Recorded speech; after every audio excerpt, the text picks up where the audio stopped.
And welcome back to another exciting episode of Extra Feature Interview. Tonight I have a fabulous guest, Science Boys, high school reunion. Alex, Decourville is here. Welcome. hmm Thanks for having me. I was quite looking forward to meeting you. So I have a whole ton of questions for you. Was this like you were really like right out of high school or like your first film project? It filmed like really fun. Oh, yeah, we had a great time on this. It was technically my first feature. My first major project was my show Pinheads, which ran for two seasons. Um, but this was my first feature film. I had been on the hunt for I was always on the hunt for like making a feature because I had so much experience with making these with making the series, and I kind of had this feeling that it was kind of time to move to a that it was kind of time to move to a feature, especially since there was this feeling, the show kind of took as much work as a feature. Might as well up my ante. What was your show about? Sorry, I don't know anything about the show you mentioned.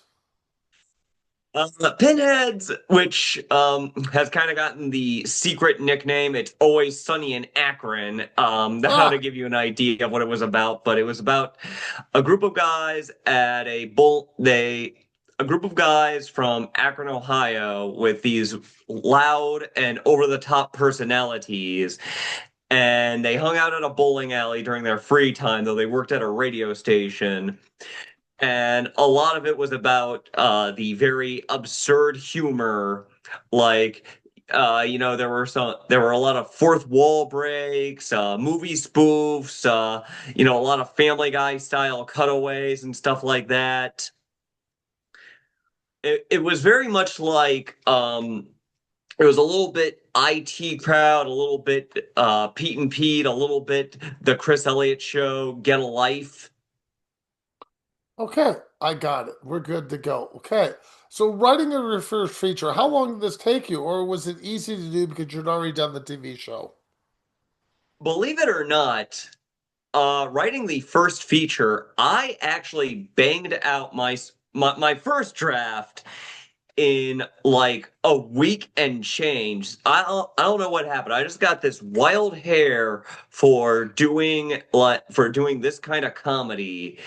And one day when I actually remember I was driving home from a scriptwriters group I was a part of, and I just had this bolt of inspiration because I was thinking about I was thinking about the sun the I was thinking about how much I wanted to do kind of like a raunchy Animal House or Mole Rat style comedy. And I was thinking about and I had this character Science Boy, and I was just thinking about all these ideas like a reunion, like reunions or parties or something. And then I thought about, wait a minute, what about a superhero going to his own reunion? And certain jokes kind of just I felt like certain jokes just wrote themselves, like the scene where he's by way of example, the scene where he's floundering when people are asking him a bunch of sarcastic questions at the reunion. But yeah, in a bolt of inspiration I have not had before or since, I just banged this script out. And if I could say one thing, I actually wrote the script like shortly before or during the production of season two of Pinheads. And uh it might be a discussion for another day, but season two of Pinheads was in production for a while, and that actually gave me some time to polish my script for Science Boys High School Reunion. So you're a writer, director, and actor in the film.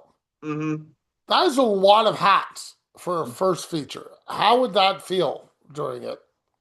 Well, Doing pinheads where I did the same thing definitely helped a lot. That gave me a lot of the experience with that. But a big thing that helped tremendously was the fact that short shortly after writing the script, I met a director named Stephanie Hensley on the set of a short I was acting in, and we kind of just clicked on that set. And the fact that she kind of held my hand, that definitely helped a lot. I definitely feel like she was helping me I feel like she was definitely helping with a lot of the technical aspects while I was kind of helping with the creative aspects, like telling the actors what kind of performance I wanted and stuff like that. Now, I really felt your actors and yourself are roughly the same age. Not everybody, but I'd say majority of them. Is that true? Because it really did feel like high school reunion to me. You all seemed around the same age. Yeah, there were a lot of there were a lot of discrepancies. BJ and Aaron, BJ, the guy with the beard, and Aaron, the blonde, were both older than me, and and Dominic, who played Scott, was not only younger than me, he was a little surprised that I was older than him. Like he was genuinely taken aback that I was older than him. But yeah, there were definitely discrepancies in age. We weren't all the same age. So, the origin of the costume. I mean, I would say you are a superhero fan from watching the film. Oh yeah. So, where does that come from? Um, I knew I wanted the character to wear green, and the funny thing that happened was about a year before we actually started rolling cameras on Science Boy, I wanted to go as pro wrestler Dalton Castle for Halloween. So I bought a morph suit and I accidentally ordered green instead of gray, but Huh. you know, you can call these things fate, you can call it karma, call it what you will. I feel like that ended up being the perfect color for my Science Boy. And months after that Halloween costume, when I was getting ready to make the movie, I um I actually started made a little proof of concept trailer. Um Most of what you see in the proof of concept trailer is very similar to it's basically just like alternate versions of what's in the movie. Like you see a lot of the same lines, and there's only one joke from this proof of concept that didn't end up in the movie, where I'm handing out release forms warning people that basically Science Boy did not benefit from Good Samaritan laws, and that's the only joke that's in my proof of concept that's not in the final film. But uh one reason I bring up the one reason I bring up the costume is and that proof of concept trailer is um I didn't have the logo yet, so I just wear a plain green morph suit, and there are actually there were actually kind of some steps to it. Like uh there are still numerous YouTube videos where I'm just wearing because I was trying to promote the fundraiser. So I shot a whole bunch of YouTube videos where I'm just talking to the camera trying to promote the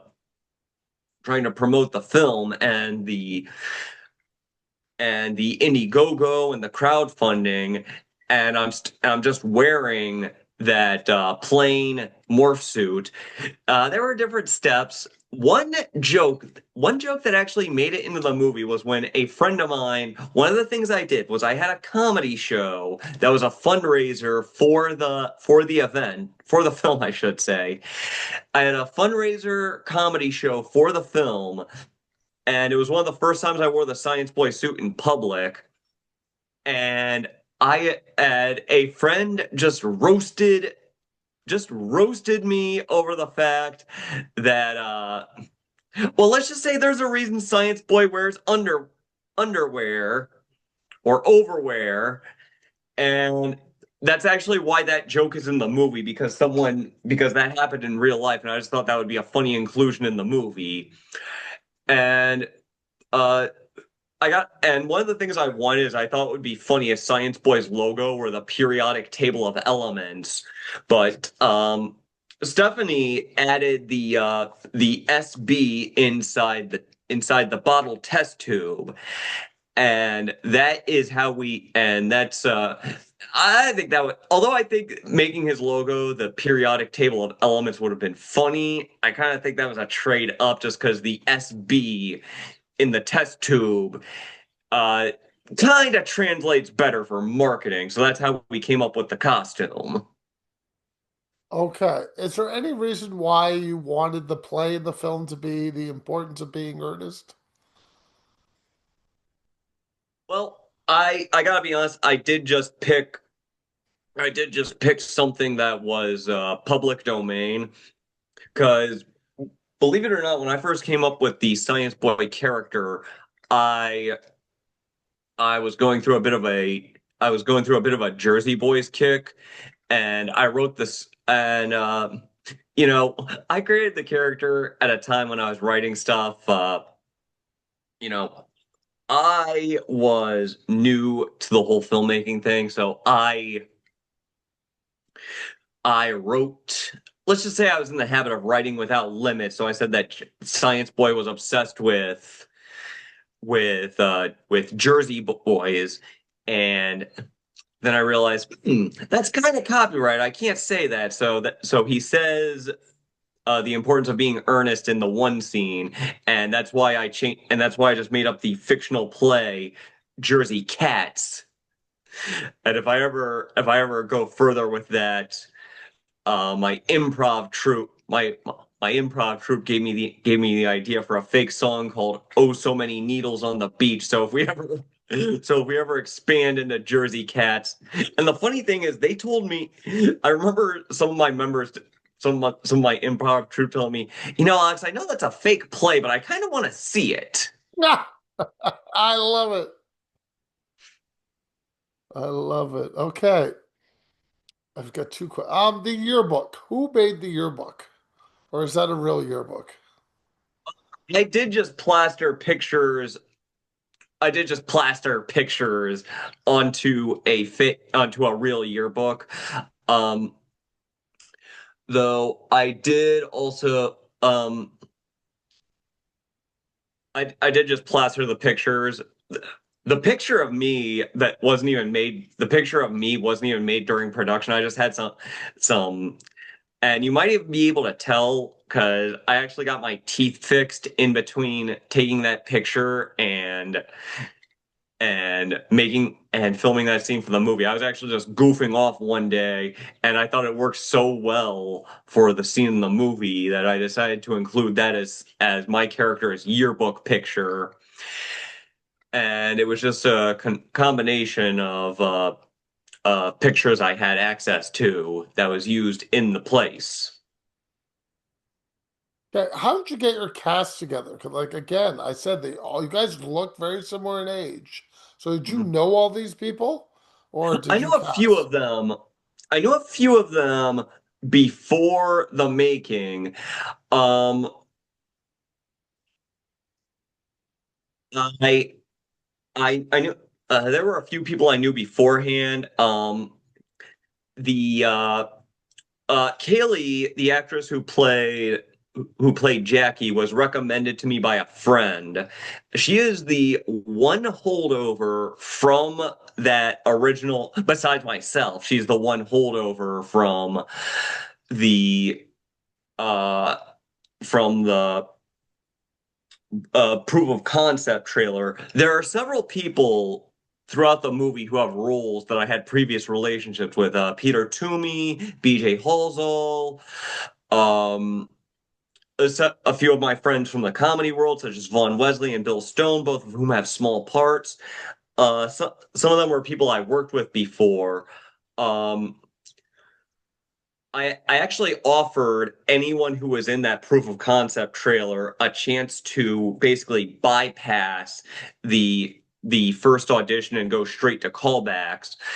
But several people were cast by way of audition. Dominic, Becca, um, the DeFrancos, um, but Joseph Pledger, who played Killjoy, um, it's almost hard to believe, considering how well he played that character. It's almost hard to believe he wasn't there from the beginning. But after we lost the previous Killjoy, who appeared in a trailer or that proof of concept, um, Joseph was someone who I remembered from another project who I thought looked the part.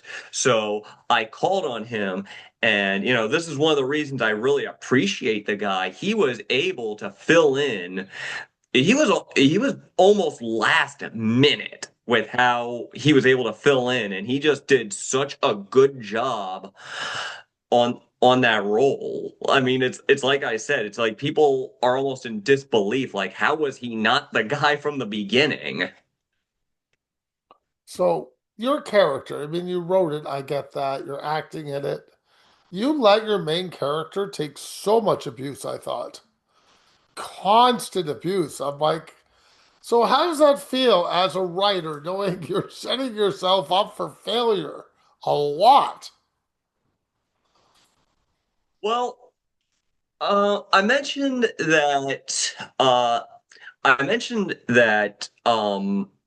Science Boy originated in another script, and I guess it's just a case where, I do these things because I feel like, it's just funny that way. And when Science Boy was originally written as a sidekick to another character, and part of the joke was that he did get dumped on, but he kept but he still stayed happy-go-lucky no matter what.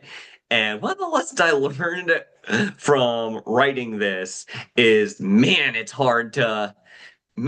is hard to make a character just constantly happy-go-lucky when they're the central character, and happy-go-lucky, always upbeat, yada yada yada, all that stuff when they are the central character. Uh, and by way of example, one joke that I was a little disappointed, there's a hint of it because I kept one of them in there, but one joke I'm a little disappointed I couldn't incorporate into when he was the lead character, was that in my original script, Science Boy kept getting killed off like he was Kenny McCormick and showing back up with no explanation. But a lot of it was just, I thought it was funny, and in some cases, um, it was a little tough for filming. Like, I kept joking on set that I hope my major medical covers this filming, and in some cases, I was telling my actors that, like, um, I was telling them that, yeah, I am doing things that it's like, hey, I'm telling you to do these things, I'm doing them myself. And there were certain mishaps. Like I joke that Dominic hit me so hard in one scene that I forgot math. Um, Yes. in the scene where he was carrying me around, I was actually sick several days afterward. I actually had to go to a doctor and get nausea medicine for it. Okay, you have many, many, many locations I want to go over because Somebody's living room, and that would be right in the beginning. Whose living room Mhm. is that? That was actually my own living room. We lost the location we were gonna film at, so we just so it's just like, hey Alex, why don't we film at your place? Because it's like, well, this ain't coming up again. Yeah, true. It Um, also it was also very beneficial when we had to do reshoots and we had to do reshoots during the pandemic. Like, hey, good thing we can use that place. yes, yes, you can. Classroom? Yeah, a lot of the places we used were actually libraries. Um, a lot of libraries are a lot of libraries are actually very generous about were very generous about letting us film certain scenes in certain locations. And in fact, that was in fact the reunion scene because we had such a large set was gonna you can see the original version of the reunion in one of the trailers, and it was originally at a library, but we it was actually at a library, but we thought that looked too stagnant. But the sad thing about that not being about the library reunion not being in the final cut, I kid you not, I actually because one this was the other benefit of having two directors. I could be uh securing a location while Stephanie was directing another scene without me there. Like she was actually busy filming another scene while I went to the library to set everything up for the next shot, next shoot, whatever you want to call it. And I had the unfortunate responsibility of kicking out a kids Lego club because they stayed over time. I had to Ouch. kick them out to film that scene, and it's not even in the final cut. Ouch. Now let's go right back to that. Did parents give you crap for doing this? No, I did not get. I actually didn't get. I didn't get trouble. Literally, the only person. The kids seemed upset. I think I gave myself more crap for being Mr. Mean to these kids than the parents, surprisingly.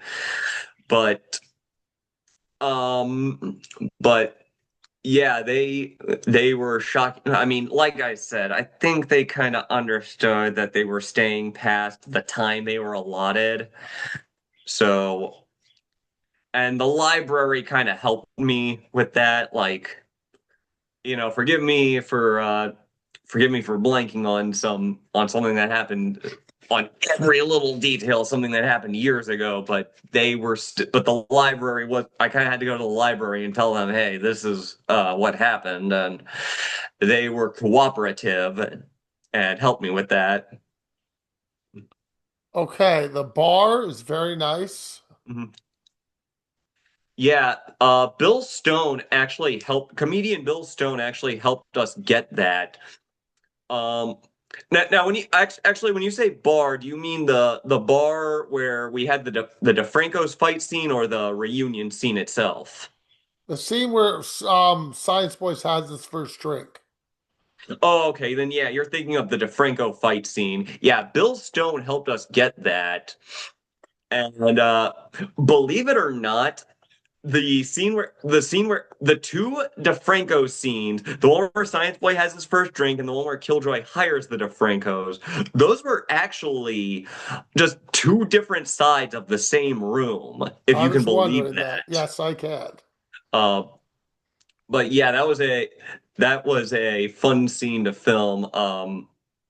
Yeah, one funny thing that happened on that during that the filming of that scene is we use the old film trick of mostly using iced tea in place of booze, but uh but Daniel the bartender accidentally poured a little something in there and I didn't want to drink it because I had to drive home, but Dominic didn't mind being the cleanup crew for that one.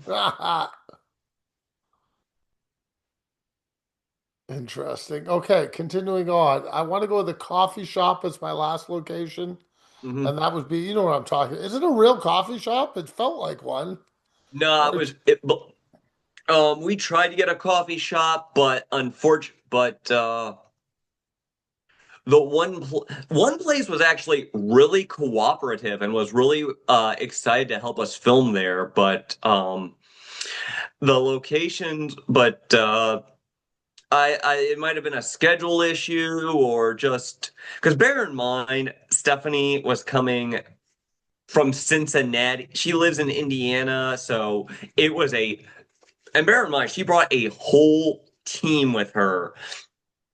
So it wasn't so like we had to work around that schedule since she was coming quite the distance to help us film. So we had to be very accommodating to her as well. I mean, I see it as a two-way street. It's like, hey, she's helping me make this movie. Let's show a little courtesy. And so it might have just not gelled with her schedule, but it was, believe it or not, that coffee shop was actually part of someone's house. I was wondering that. So you just set dressed it with the open and close sign? Because I Hmm. wasn't sure. I'm like, this really could be somebody's kitchen. Because they had that little enclave. I'm like, but I gotta ask, just because I think it's the way you shot it's kind of confusing to me. Because you shot it like I would a coffee shop. Because the way you bring them in, and you don't show me anything else. I only see really the table. Like Yeah, we little. were.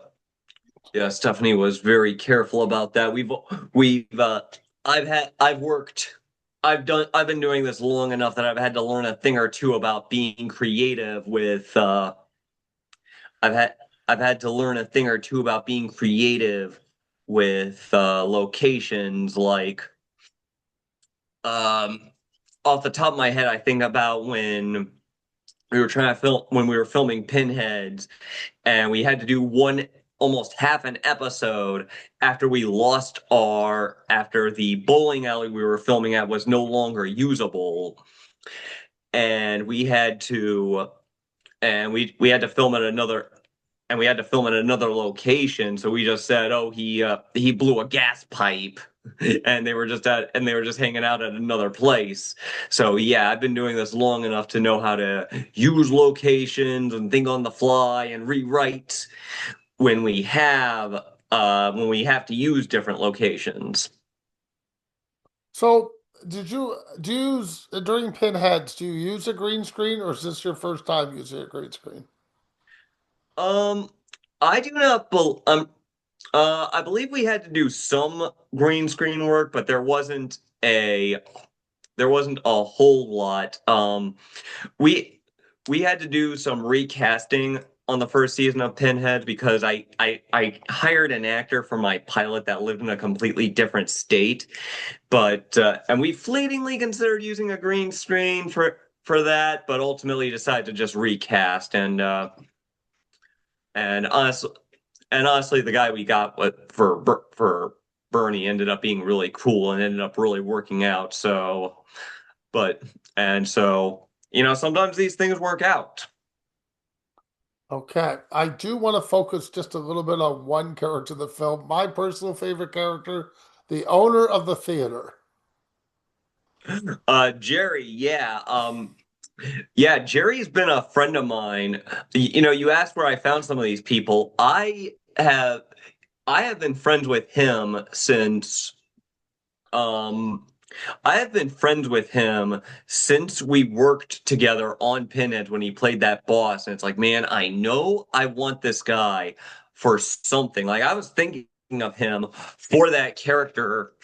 I knew he was going to audition, and I was thinking of him before I uh I was actually thinking of him before I started working on production, and I was thinking like because I knew him well enough, and it's like okay, I know I want him for something, and yeah, I've been doing that a lot in some of my movies. Like I cast him in The Christmas special as Einstein. Obviously, we had to buy some makeup, but that kind of worked. It's like, hey, with all this makeup, it's less obvious that it's the same person. And I knew that I wanted him for my most recent film, The Buddy System, where he was so excited to play the prosecuting attorney in that. But yeah, I just knew that he would be so great for that character because he's got this so so deadpan it circles back to funny demeanor Yes, about him. it does. Okay, as we're wrapping up, can I have your favorite film? Pardon? Your favorite film, Oh, please? my favorite movie is Back to the Future. Okay, that is referenced in here. I'll give you that. Number two, your favorite superhero? Toss up between Batman and Spider-Man. I Batman definitely represented better. I think has had so much great media. Spider-Man, I've read the most comics. Like I have a hard time finding a blank spot for for Spider-Man. In fact, though, I have a hard time finding a blank spot for Spider-Man stuff I haven't read. Well, I hate to admit there's swaths of Batman comics I still haven't read, mostly from the Gold and Silver Age, but I digress. Spider-Man definitely had the bigger influence on on Science Boy. I definitely feel like Science Boy's high school reunion is the story of someone who learns the Spider-Man lesson in the third act instead of the first. Okay, tell everybody where they can find your projects. Okay, you can find Science Boy's high school reunion. It is current in the US. It is currently on Zumo. That's XUMO. It's currently on Fossum. While you're on Fossum, you can also see me in the movies Gemini and In the Hands of Fate. It was recently added to Toki Video, which I know was exciting for you because you can watch. That's Toki Toky Video. I know that was exciting for you because you can watch it outside of the U.S. Yes, we can. You That's can where I saw find it. you can find the Christmas special Science Boys High School Reunion on YouTube. You can also watch I've been doing more cons in character to promote Science Boy. And let me tell you, printing stickers with my QR code, that was just such a great investment because my residual checks have been coming a little more often and I've been getting a little more money with them. But you can also find Pinheads and Science Boys High School Reunion on Prime if you want to rent them. And something I'm super excited about is that Science Boys High School Reunion recently got a Blu-ray release. Oh, cool. Well, thank you for your time and you have a great day. Hey, thanks for having me.